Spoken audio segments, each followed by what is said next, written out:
Bonjour à tous, bienvenue dans le 1245, voici les titres de ce vendredi 1er mai.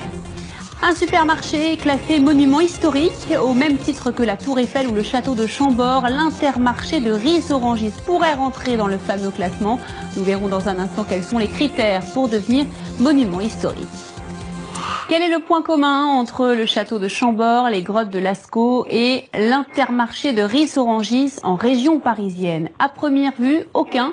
Et pourtant, ce supermarché que vous voyez ici pourrait bientôt rejoindre le classement des monuments historiques. Une demande a été déposée au ministère de la Culture. Mais quels sont les critères pour être classé au monument historique? Eh bien, l'immeuble ou l'objet en question doit présenter un intérêt historique, artistique, scientifique ou architectural qui nécessite une protection particulière par l'État pour assurer sa conservation et sa transmission aux générations futures. C'est le cas de ce supermarché construit en 1970 par le célèbre architecte Claude Parent dans un style dit brutaliste, un courant qui privilégie l'emploi de matières brutes comme le béton. Mais alors, est-ce une première? Eh bien non.